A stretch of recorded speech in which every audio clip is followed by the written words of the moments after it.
Hey everyone, it's Jody from This Day, also joined by some other familiar voices. Hi, it's Nikki. Hey there, it's Kelly. As listeners have hopefully heard by now, we are halfway through our fall fundraiser for Radiotopia, which is our network of independent podcasts. And look, one of the things that we love about doing the fundraiser is hearing from people as they support Radiotopia and finding out why you are supporting us. I mean, it means so much when we hear from you. There's actually this Slack channel where when donations and comments come in, we can see it, and I just love seeing it roll by. It's not just an ego boost to see people say nice things about us, but it's also like a real reminder of what we're in it for. Yeah, it's really sweet. Like this comment from Chadwick, he says, I love the This Day podcast. Fantastic, educational, and fun. Oh, thank you, Chadwick.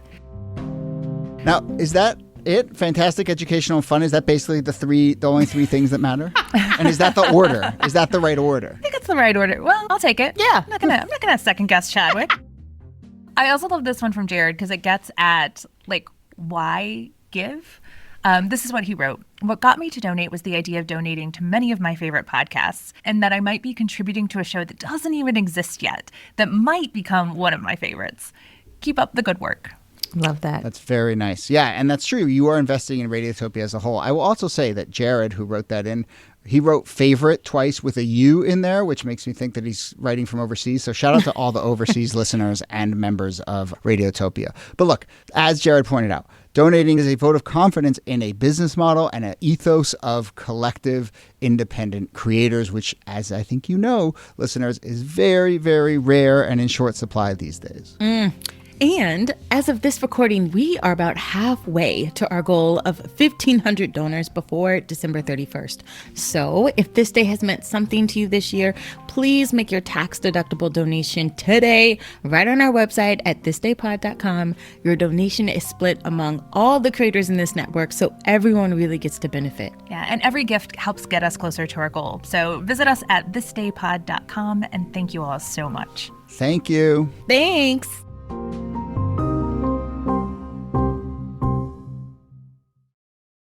There's so much running around to do during the holidays, but that doesn't mean you can't look and feel amazing every day. If you're searching for affordable, luxurious comfort this season, you can turn to Macy's Cashmere. Their pieces are designed to last, so it only feels like a splurge to stock up. Macy's Cashmere pieces are designed to be wardrobe staples, not just for special occasions. They have 70 silhouettes in over 40 colors, from warm to cool to neutral tones. Don't forget, Macy's Friends and Family event is also going on now from December 2nd to the 11th. So if you're in gifting mode, take advantage of 30% off the best brands that make the best gifts, plus 15% off beauty and fragrances. There's also fine jewelry from Effie, Levianne, Badgley Mishka, and more at 30 to 50% off, so you can elevate your cashmere look with some sparkle. Shop in store or online at Macys.com. Well, folks, we are reaching the end of the year, which means that if you are anything like me, you might be letting the spending go a little bit. Between holiday shopping and travel and parties and end-of-year donations, it can be easy to lose track of how much you're spending, what you're spending it on, and the overall state of your financial picture.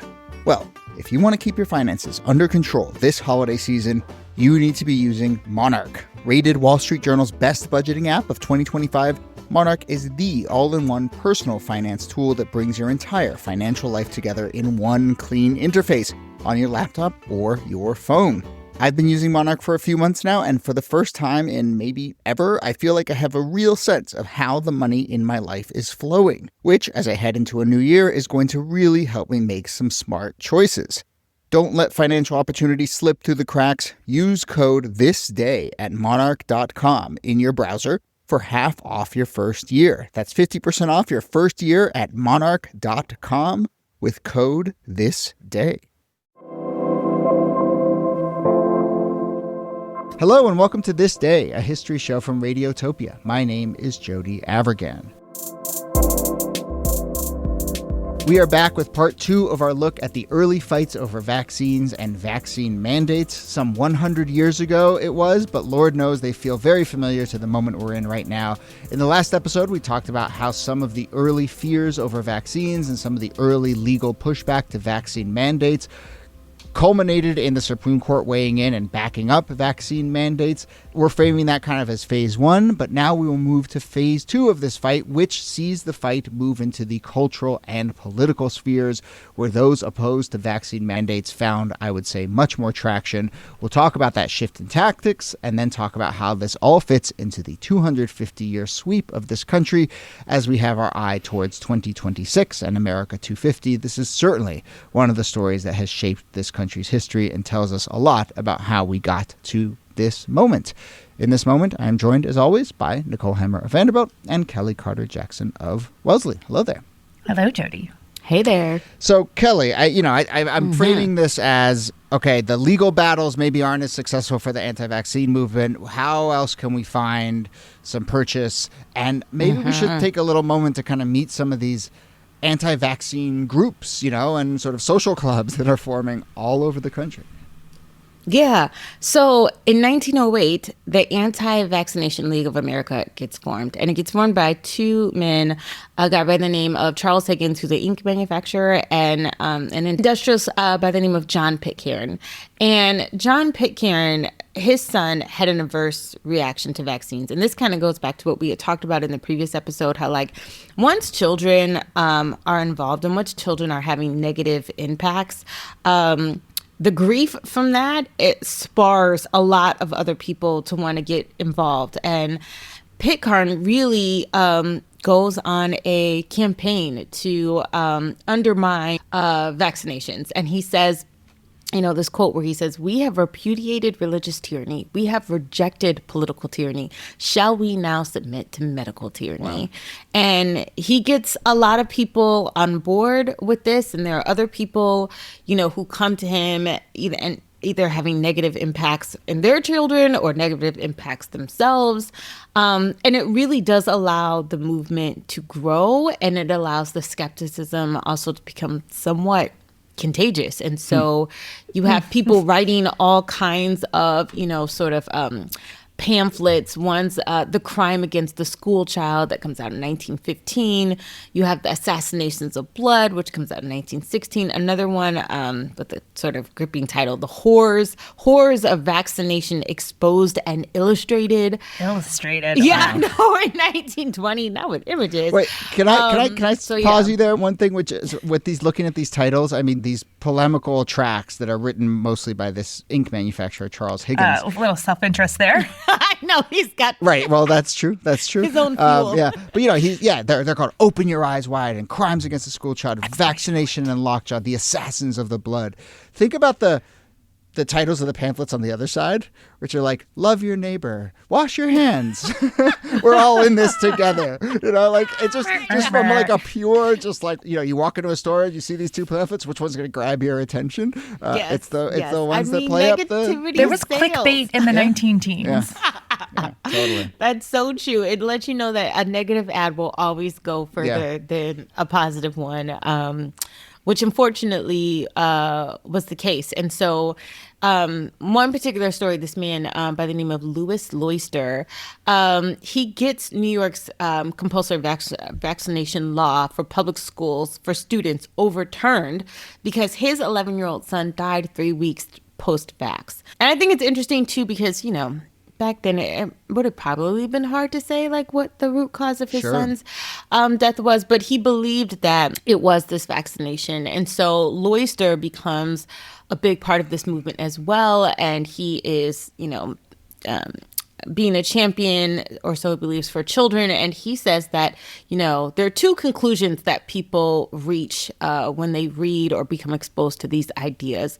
And that is that the deaths had been caused by vaccination, and that those far outnumbered those of smallpox itself, which is really key for the people to believe. And this idea that, that they're not alone, that overwhelmingly people believe that that vaccines are going to be harmful. And it causes this intensity, this insurrectionist belief that people should not just not take the vaccines, but combat and fight vaccinations wholesale. There's something so familiar about so many different parts of this story. First of all, that idea that vaccinations cause more deaths than the disease itself, that was a huge trope during COVID. that Yes. people Sure. were dying more of the COVID vax than of COVID itself.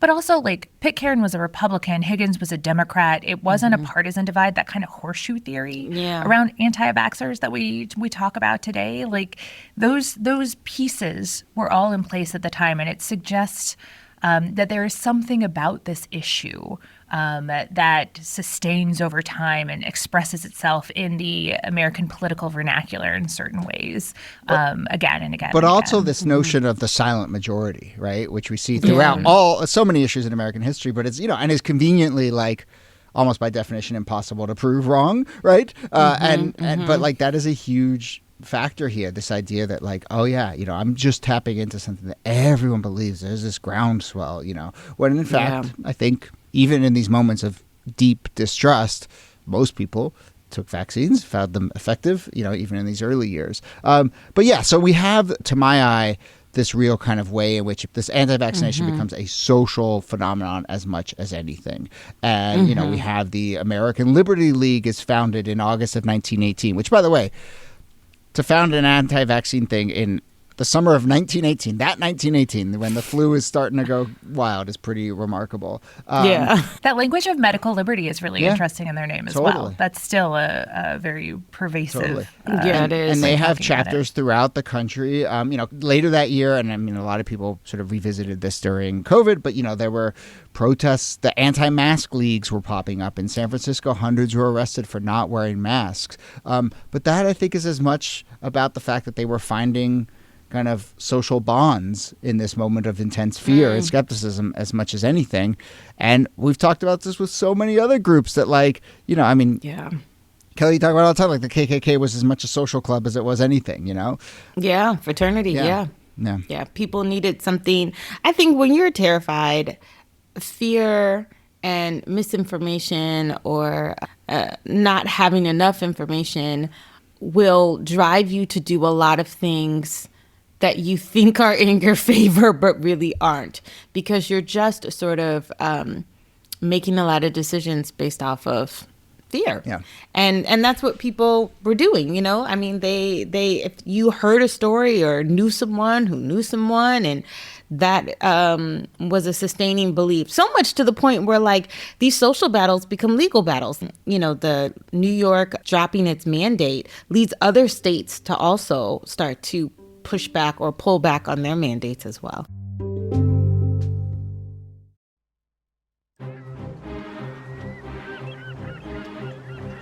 Hello, this is Matt from the Explorers Podcast. I want to invite you to join me on the voyages and journeys of the most famous explorers in the history of the world. These are the thrilling and captivating stories of Magellan, Shackleton, Lewis and Clark, and so many other famous and not so famous adventurers from throughout history. Go to explorerspodcast.com or just look us up on your podcast app. That's the Explorers Podcast. All right, folks, I think we might be starting to get into holiday gift-giving panic mode. The calendar is ticking by, you're staring at that list and can't think of what to get people. Well, I've got a tip for you. When it comes to holiday gifts, I always turn to beautiful, timeless pieces of clothing and accessories that I know the person I'm giving it to will wear for years. And that is why I've been turning to Quince. I picked up a Mongolian cashmere sweater there for my sister. I mean, who doesn't love a nice new sweater? Over in the accessories section, I grabbed a really classy leather travel pouch set for a friend of mine, $60. Please don't tell them, by the way. It's a surprise. And of course, as I'm cruising around, I can't help but pick up a new pair of wool pants for myself. The items are incredible, they're luxury, they're affordable. Find gifts so good that you will want to keep them with Quince. Go to quince.com/thisday for free shipping on your order and 365-day returns. Now available in Canada too. That's QUINCE.com/thisday to get free shipping and 365-day returns. Quince.com/thisday. So we are starting to get into the thick of the holiday season, and while I love the holidays, I also know that it's a really tricky time to try and eat healthy. The sweets, the baked goods, the holiday parties, the family dinners. I have a theory that the window for bad eating actually goes from like Halloween through to the Super Bowl or maybe even Valentine's Day. It can just be a really tough stretch. which is why when I have a chance to actually cook at home for myself and my family, I really want something healthy, seasonal, full of vegetables and great flavors, and HelloFresh does the trick. They are the #1 meal kit in America, making home cooking easier with chef-crafted recipes and fresh ingredients delivered straight to your door. And they've recently taken things to the next level, doubling their menu, packing it with healthy, high-protein recipes from all over the globe. If you cook at home with HelloFresh, you just might forget that you ate all that junk at those last 5 holiday parties. The best way to cook just got better. Go to HelloFresh.com/thisday10FM now to get 10 free meals and a free item for life, 1 per box with active subscription. Free meals applied as discount on the first box. New subscribers only. Varies by plan. Once again, that's HelloFresh.com/thisday10FM to get 10 free meals and a free item for life. Jody, I just want to come back to your point, though, because we think of anti-vaccination, I think properly, as an antisocial movement, right? That it is harmful to other people, that it is it feels like self-obsessed. Yeah. But people are finding community in this anti-vaccination movement. And I think that challenges, it invites us to think in more nuanced ways about this. Not to say that opposing masks and vaccines is social good, but to understand what people are getting out of it. It's not just these ideas of personal freedom, but it's about human connection. Right. And I think someone who ultimately makes a decision to not take vaccines is making the wrong decision and a selfish one, but I do largely lay the blame much further upstream at it's a failure of an understanding of social cohesion more than anything, and when people don't feel responsibility for other people, you have to ask some sort of big fundamental questions about how we got to that moment. The other dynamic here that you see in the 1920s, and I think you saw out of COVID, but it's this kind of like insidious, vicious circle where there's skepticism about the science of vaccines, which leads people to not take them, which leads the disease to then be a little more rampant, in which case it sort of proves the theory of the case. Well, look, science can't even solve this. Science is letting this flu go rampant. And I think there was a lot of that in the 19 teens and 20s where people were, it was sort of deepening. Funnily enough, it was deepening their skepticism of science as the disease was getting worse and worse.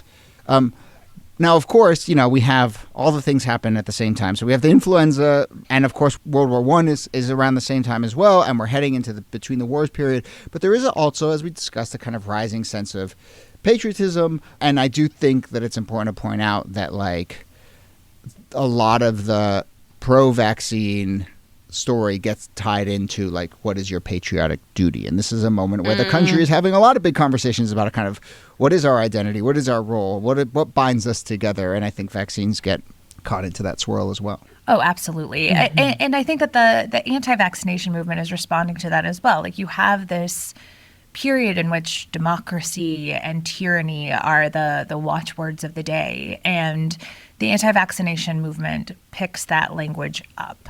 And then puts it into that very familiar American idiom of slavery. White people in the United States compare everything to slavery. And that is just as true with the anti-vaccination movement. There was a writer known as H.B. Anderson. That's basically all we know about him. But he wrote one of those tracts that was anti-vaccination. In it, he writes that there exists a well-laid plan to medically enslave the nation. And he becomes a very prominent nationwide anti-vax voice in the country. And that invocation of slavery just happens again and again. There's an activist in 1900, James Martin Peebles, who talks about his work on the Underground Railroad, and then draws connections between compulsory vaccination laws, resisting those, and resisting the Fugitive Slave Act. Yep. And but I'm just thinking even more recently about the health commissioner in Florida, who black man as well, who said that taking vaccines was also akin to slavery. And it was kind of funny because when in that moment when he said it, the whole room went silent, like, oh. Yeah. But, Kelly, I mean, obviously this is very complicated, but is your sense there that, like, is this a sort of, like, working backwards from a anti-vaccine stance to then take on a powerful rhetorical argument and invoke slavery? Or is there a kind of like, is there actually a binding philosophy or outlook or set of ideals that would connect those two issues?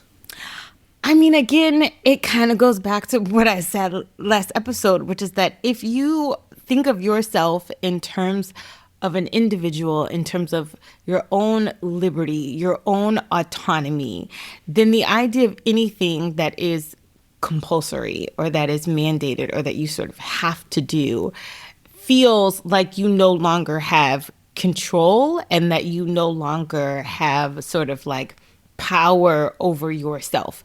And so I do think those ideas feed into one another. The idea that like, well, if you don't have a say over your own body or over your own sort of like personal autonomy, then that's slavery. And again, I think that idea of like, if you cannot think beyond the greater good, or like how you could also not just help yourself, but help others, those ideas become in opposition to one another. So yeah, you could. I mean, now, does the metaphor hold up? No, but I think it resonates with people who believe that their individualism is more important. Their allegiance to their own individualism is more important than anything else. I mean, the strain that connects them is libertarianism to a certain extent, right? You know, a lot of the people who are anti-vaccination are also anti-prohibition. Like there's this sort of trump card in libertarianism is like slavery. That's the end result of government power. Yeah. But of course, not all people who were pro-abolition were libertarians. They might have believed that government could do good things, but not necessarily on every issue, and that people shouldn't be enslaved, which feels much more root than libertarianism as a broad philosophy. Yeah. All right. So to put a little bit of a capper on the timeline and come back to the very first thing we hooked the story to at the beginning of last episode, a lot of these efforts, we've talked about them existing in the social sphere, but they obviously are still going in the legal sphere. And there is this second Supreme Court ruling in 1922 about San Antonio's mandate. And the Supreme Court there, Justice Brandeis delivers the opinion, sort of backs up that earlier precedent from Massachusetts and says that it is within the police power of a state to provide for compulsory vaccination. And it backs up the idea of the mandatory vaccination laws. Of course, that doesn't tamp down the social skepticism and the pushback to these laws, and it probably even adds fuel to the fire. And on that front, I do want to take a step back. I mean, I think we've talked a lot about the reasons that people found themselves to be skeptical of vaccines.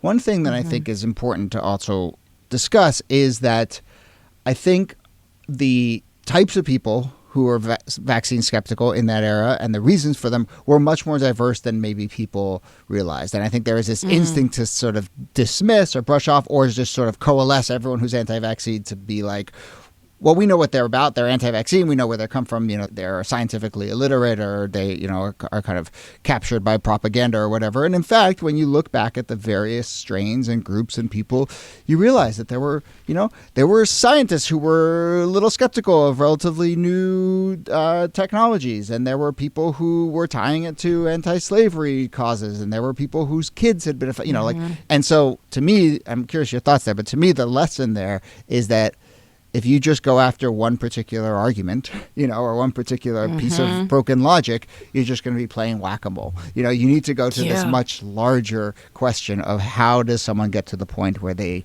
have this underlying distrust of government and of the sort of social project they're all a part of.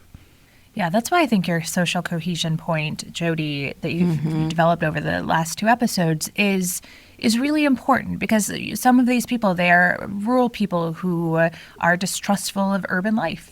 They see it as a challenge to their way of life in the countryside. They're immigrants who, in coming into the country, face some real invasion by public health officials. They're Black activists who have distrusted government intervention for good reason. And you don't solve the problem by mandating or not mandating vaccines, because it's not the vaccine mandate that's the underlying problem. Yes. You mandate the vaccines because it makes for a healthier society, but then you still have a problem, and that problem has to be solved on a much deeper societal level. Yeah. Yeah, that's so true. I mean, there is real legitimacy to talking about how like there were bad faith actors and Yes. there were greedy doctors or, corrupt politicians or, or that maybe there was a batch of vaccines that didn't work, there's all legitimacy to that. But I think the way that it is discussed and the way that it is used or weaponized is what becomes part of the problem, is that you'll always have, like exceptions, or you'll always have people who sort of won't do right. But that doesn't mean that you throw out the baby with the bathwater in that sense. No, but thank you for saying, I was about to say the same thing, that like, it's also important to point out that there are bad faith actors on the other side of this. It's not like everyone who finds themselves skeptical of vaccines was let down by the social project and, found themselves disillusioned by government. No, there were people who were actively trying to poison, the well, so to speak, and were actively trying to manipulate this. And so, yes, it's largely at the feet of them, not just a failure of the kind of social cohesion that we're the healthy social cohesion that we're ideally fostering in this country. And that information conflict is super interesting, right? Because what scientists should be doing is saying, this is a mostly safe technology. They should be talking about it when something goes wrong in very open, transparent ways. Yeah. But they're resistant sometimes to do so because of all of those bad faith actors, ready to seize on it. And so then they don't fully communicate, and then the distrust is eroded, the trust is eroded even more, and then you get into a real problem. And so that communication issue has been there for a century. Like, it's not just a product of YouTube or TikTok. Look, we've pinned this episode to a period of anti-vaccine efforts and vaccine skepticism. It's not entirely a story of doom and gloom and sort of failure. I mean, right after this era, and I want to kind of end here by pointing out how a lot of this does start to actually turn around as you go into the 30s and the 40s and the 50s. I mean, a lot of these anti-vaccine movements peter out in a sense. I mean, and part of it is definitely just like the science gets better and kind of American innovation comes to the fore, and we have an understanding of this stuff. And I can think like the United States into the 30s and certainly into the 40s becomes just like more research and scientifically minded. And there is also... And a lot of these diseases get eradicated. I mean, who's getting smallpox? Who's getting polio? Yeah. Well, at this point, a lot of people are getting polio, but they eventually, by the 60s, right, and 70s, people aren't getting it very much anymore. And that track record is both like the greatest success and then also seeds the ground for things like today, where people are getting measles again because people stopped taking it seriously because measles had been eradicated.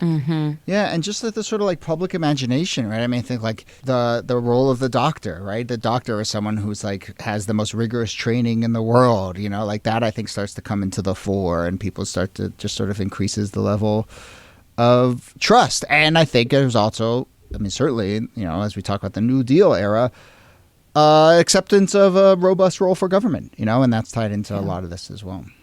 Can I also say, as someone who got the flu earlier in the year, like, I don't want that smoke. Like, it took me out for like a good 2 to 3 weeks to recover from the flu. It spread throughout my household. It was debilitating. And this fall, I was like, oh, we are not playing around. You get a flu shot. You get a flu shot. Like, everybody gets a flu shot. Like, but Kelly, look, I'm the same way. But like, I do think this is an instructive as we start to then take a step back and think about kind of what are the big lessons from all this. Like, a lot of people who are vaccine skeptical, we've met some of them over the course of these 2 episodes, get really sick and it doesn't change their mind, right? And so I do think like underlying, it's not just a one-to-one, like, man, the flu sucks, I should get a vaccine. Like, there's a much deeper underlying worldview that has to undergird like that decision that you made.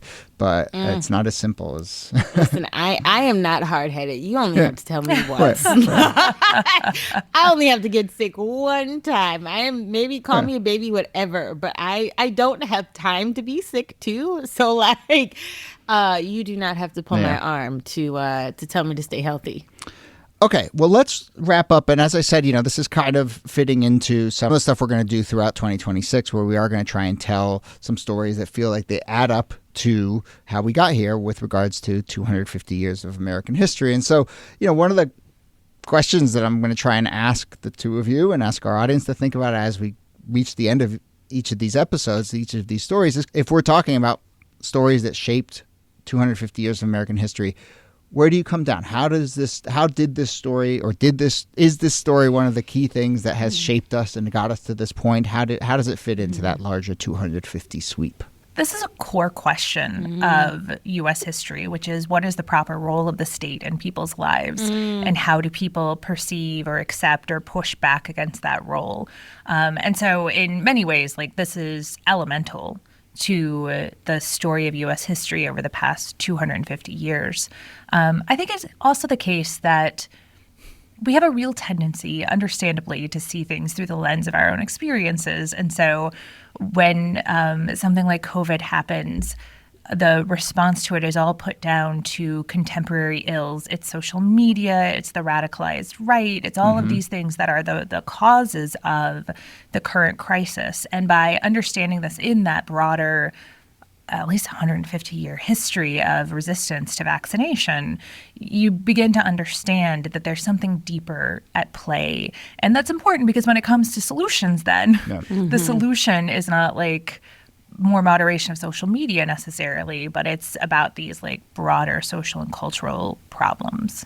Yeah, I couldn't agree more. I think so much of the story and the contention over vaccines is like the story of America. It's about trust. It is about community. It is about cohesion, as we talked about before. It is about, people feeling safe. And it is also about sort of like how we rule out the things that we don't want to deal with, or the people that we don't want to deal with.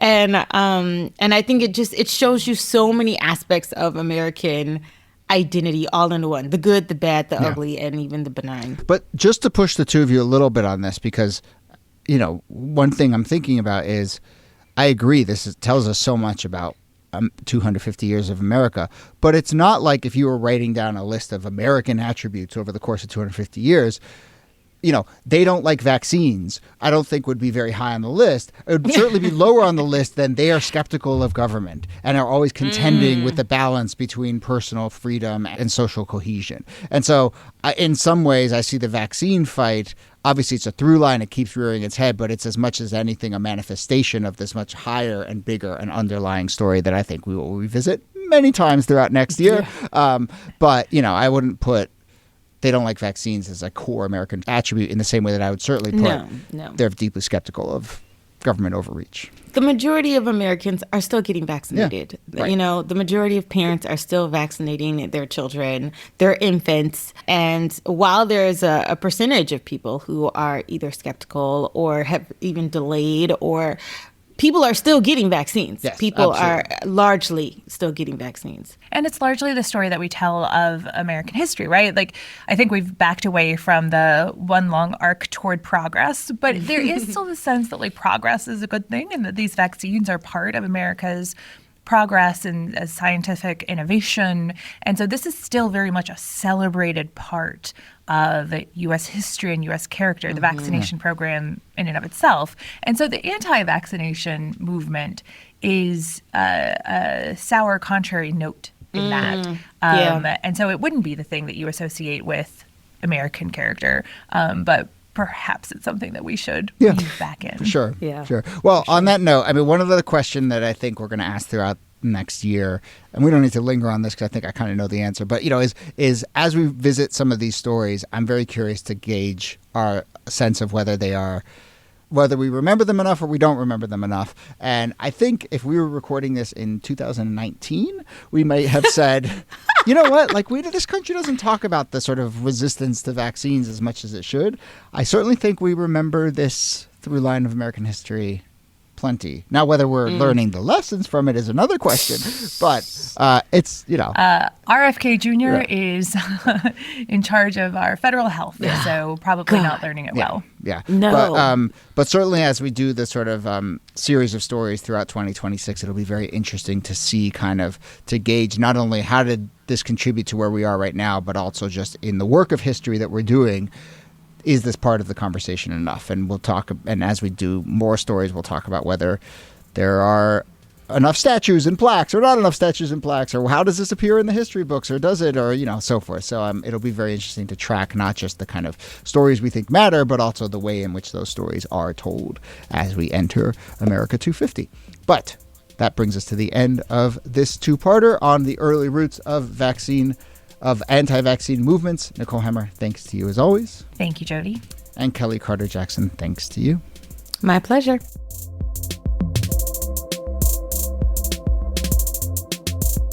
This Day is a proud member of Radiotopia, a network of independent, artist-produced podcasts.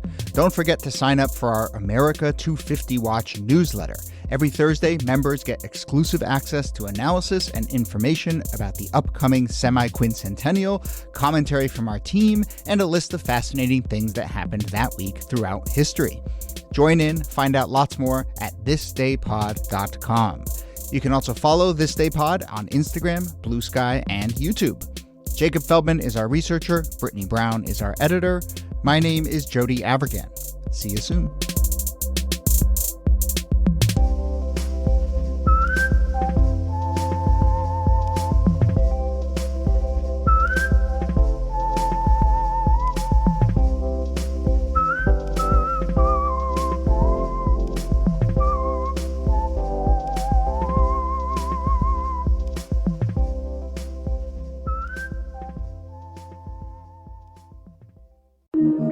Radiotopia. From